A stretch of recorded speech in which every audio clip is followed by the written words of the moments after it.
శ్రీ గురుభ్యో నమః. మద్గురుదేవులు చినరామచంద్రయ్యార్లు వారి పాదపద్మములకు నమస్కరించుకుంటూ, శ్రీ సత్యానంద సత్యమయ్యార్లు వారికి నమస్కరించుకొని, శ్రీమద్భాగవత కృష్ణదేశకేంద్రుల వారు రచింపబడిన శక్తిద్వయ నిరాశకంబైన శుద్ధ నిర్గుణతత్వ కందార్థ దరువుల నుండి 8వ అధ్యాయము పరిపూర్ణ బోధ. 22వ కందార్థము క్రమసంఖ్య 156. పెట్టియ లోపలిగారడి చెట్టుపైన్ గాన వచ్చి చెట్టున చూడన్ గట్టుపై దోచునిది కనికట్టు సుమి దీని వలెనే కనిపించు నెరుక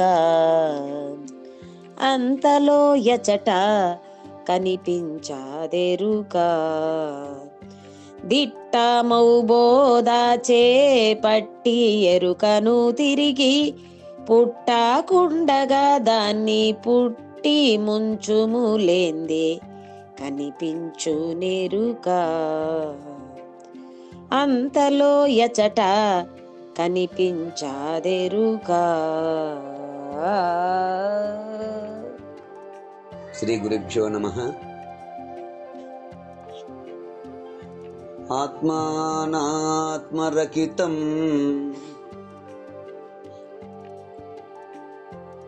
అచల పూర్ణోపదేశికం శ్రీ నిశ్చలానంద నారాయణ గురోర్శిష్యం శ్రీశైల వంశాంబుధిరేవ జాతం శ్రీ పరమానంద శంకరేంద్రం గురుం భజామి. మద్గురుదేవులు శ్రీ శ్రీ పరమానంద శంకర నారాయణ స్వామి వారి పాదపద్మములకు నమస్కరించుకుంటూ, శ్రీమద్ భాగవత కృష్ణదేశికేంద్ర ప్రభువులచే విరచితమైన శక్తిద్వయ నిరాశకంబైన శుద్ధ నిర్గుణ తత్వ కందార్థ దరువులు 8వ అధ్యాయము పరిపూర్ణ బోధ నుండి ఈరోజు మనము 22వ కందార్థాన్ని విచారించుకుంటున్నాము. అంటే క్రమసంఖ్య 156.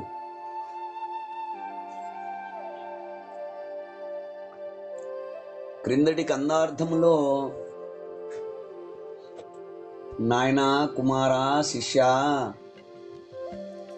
పెద్ద మాయను చెప్పుతున్నాను వినుము. తండ్రి తినిన ఆహారము వలన తయారైన వీర్యధాతువు ఆ తల్లి గర్భమందు చేరి వాటి రూపము పూర్తిగా మారి పిండారూపముగా ఆ దేహాకారము నుండి బయటకు వచ్చుతున్నది. అట్టి పిండము దినదినము అభివృద్ధి చెందుతూ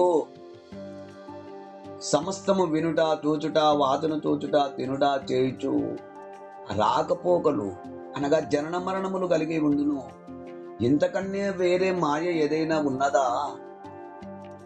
కనుక ఇట్టి దేహము చేత, దేహముతో కూడిన ఈ దేహము అసత్యమే అని పరిపూర్ణ బ్రహ్మమును చూచి ఆ మాయలాడి అయిన ఎరుక యొక్క కథనిక నశింపజేయి లేకుండా చేయనైనా అంటూ మనము క్రిందటి కందార్థములో విచారించుకున్నాము. ఇక తదుపరి కందార్థము క్రమసంఖ్య 156 పరిపూర్ణ బోధ. పెట్టియలో పొలిగారుడి చెట్టుపైన్ గాన వచ్చి చెట్టున చూడన్ గట్టుపై దోచునిది కనకట్టు సుమి దీని వలని కనిపించు నెరుక అంతలో యచట కనిపించాదెరుక దిట్టామౌ బోధ చేపట్టి ఎరుకాను తిరిగి పుట్టకుండగా దాని పుట్టే ముంచుము లేందే కనిపించు నెరుక అంతలో యచట కనిపించాదెరుక.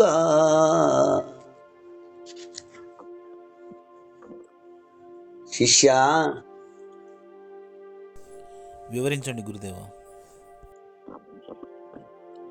పెట్టియ లోపలి గారడి.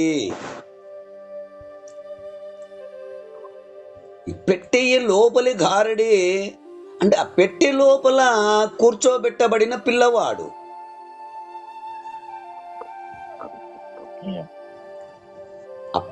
ఒక పెట్టె, ఆ పెట్టె లోపల కూర్చోబెట్టబడిన పిల్లవాడు. మనము ఆ రోడ్ల మీద చూస్తూ ఉంటాము గారడి వాడిని. ఆ పెట్టె లోపల కూర్చోబెట్టబడిన పిల్లవాడు చెట్టు పైన గాన వచ్చి, ఆ గారడి విద్య ద్వారా చెట్టు పైన ఉన్నట్లుగా కనపడి,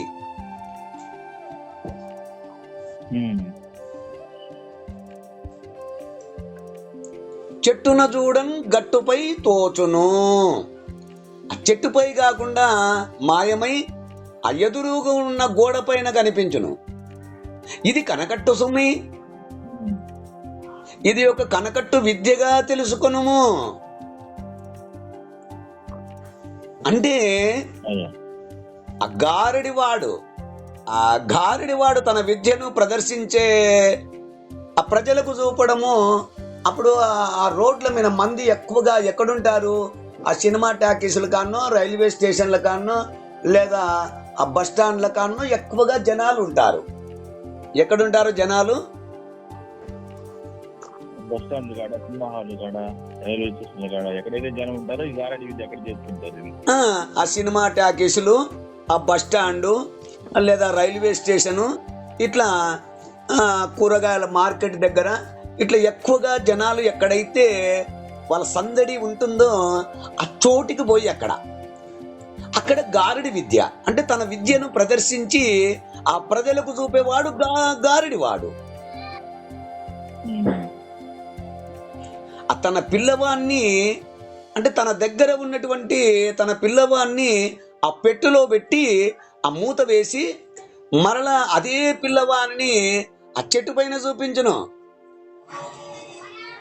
అంటే వాడు 2 ఎముకలు, ఒక డోలు, ఆ ముష్టెముకలు అంటే మనం రోడ్ల మీద చూసాము, అందరికి తెలిసిన విషయమే. అంటే ఆ 2 కాళ్ళవి, ఆ మోకాలు కానుంచి కిందికి అవి 2 ముష్టెముకలు, చేతులవి 2 ముష్టెముకలు. ఈ 2 తీసుకొని ఇంటూ మాదిరిగా ఆడ పెట్టింటాడు. చేతులు కొట్టడానికి, జనాలు రావడానికి, ఆకర్షింపడానికి ఒక డోలు, చేతిలో డోలు పెట్టుకొని, డమరుకం పెట్టుకొని, అక్కడ ఒక పెట్టె పెట్టుకొని అందులో ఆ విధంగా ఉంటుంది. ఆ విధంగా ఆ జనాల్ని ఆకర్షింపజేస్తాడు. తన దగ్గర ఉన్న పిల్లవాన్ని ఆ పెట్టెలో పెట్టి మూత వేసి మరలా అదే పిల్లవాన్ని ఆ చెట్టు పైన చూపించును. దేని చేత? తాను నేర్చుకున్నటువంటి యొక్క గారడి తన విద్య చేత.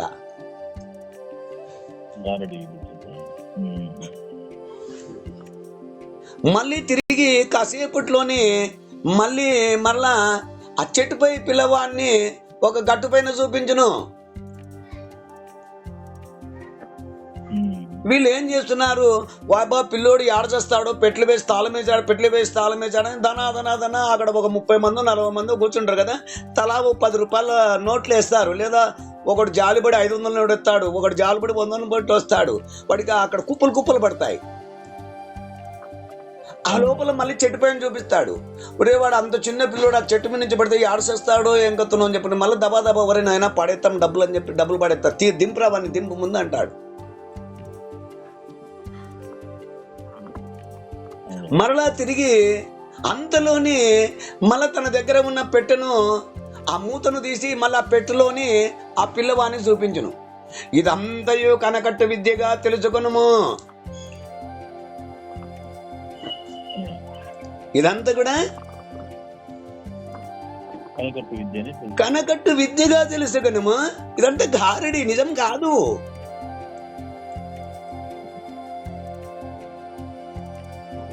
దీని వలనే కనిపించు నెరుక,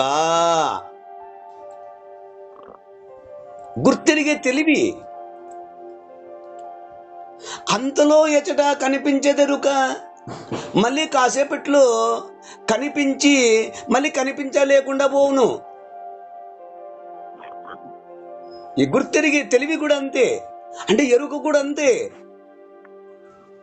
కాసేపట్లో కనిపించి మళ్ళీ కనిపించకుండా పోతుంది. అట్లునే ఈ ఎరుక బొమ్మ కూడా, ఇది బొమ్మే.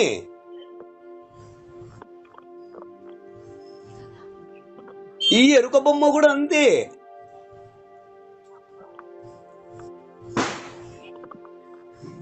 అప్పుడే కనిపించును, మళ్ళీ అప్పుడే లేకుండా పోవును. ఈ ఎరుక బొమ్మ కూడా అంతే. ఎట్లంటే మొదట తల్లి గర్భం అనే పెట్టెలో కనపడును. మొదట్లో తల్లి గర్భం అనే పెట్టెలో కనపడుచుండును.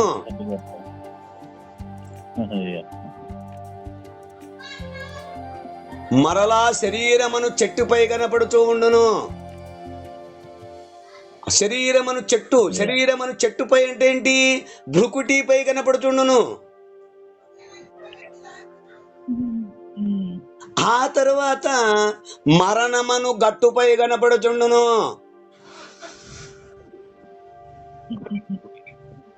అంతేగాక సాధకునకు ఈ ఎరుక నాసికమను పెట్టులో శ్వాసరూపముగా కనపడుచుండును. తర్వాత భ్రూమధ్యమను చెట్టు మీద కళారూపముగా కనపడుచుండును. ఆ తర్వాత నిరుపకల్ప సమాధి అను గట్టుపై ఏ సంకల్ప వికల్పములు లేనిదిగా కనపడుచుండును. ఈ ఎరుక అట్లు ఉండక మళ్ళీ వికల్పములు కలిగిన వ్యవహార దశలోనికి వచ్చుచుండును. ఇట్టి నిలకడలేని ఎరుక యొక్క గారెడి మాయను ఆ పరిపూర్ణ సద్గురువులు చూచి ఆశ్చర్యపడరు.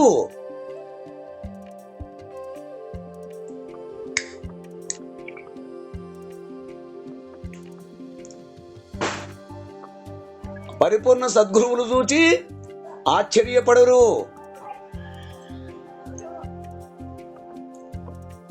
దిట్టాము బోధ చేపట్టి అంటే ఎరుక ఇంద్రజాల విద్య వంటిది. అందుచే దృఢమైన పరిపూర్ణ బోధ గురుముఖత వస్తునిచ్చే పూర్వకంగా దృఢపరుచుకొని ఎరుకను తిరిగి పుట్టకుండగా మూలము లేని ఈ గుర్తెరిగే శరీరము ఏమీ లేదని దృఢపరుచుకొని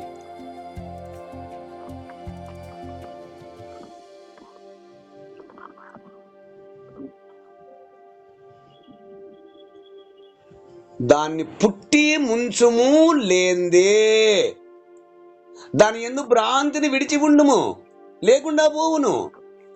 అంటే ఇక్కడ పుట్టి అనగా వెదరు పెడలతో తయారైనది. అంటే ఆ నీటిలో మునగకుండగా మనం ప్రయాణించేటందుకు ఉపకరించే పెద్ద బుట్ట వంటిది. ఆ సాధనమునకు పుట్టి అని పేరు.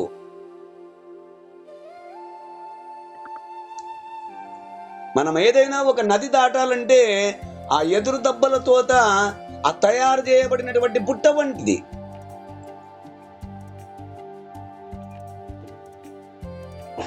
మరి ఎరుక అంటే అహం విద్య ఎందు ప్రతిఫలించిన ప్రతిబింబము కనుక ఎరుకకు ఆశ్రమైనది అవిద్య. ఇట్టి అవిద్య నశించినచో ప్రతిబింబమునకు తావులేదు. కనుక పుట్టి ముంచుము అంటే అవిద్యను నశింపజేయుము. ఇది ఎరుకను లేకుండా చేసుకునే పద్ధతి. ఇది జనన మరణ భ్రాంతిరహిత సిద్ధాంతము అంటూ మనకు కృష్ణదేశికేంద్రుల వారు ఈ కన్నార్థ భావాన్ని అందిస్తున్నారు. ఈ కన్నార్థ భావాన్ని మీరు కూడా అందుకుంటారని కోరుకుంటూ జై గురుదేవ. ఈ కన్నార్థ భావాన్ని తమ తమ గురువుల దగ్గర చక్కగా ఇంకా ఈ కన్నార్థమును వారి వారి గురువుల దగ్గర విచారించి తెలుసుకుంటారని కోరుకుంటూ జై గురుదేవ.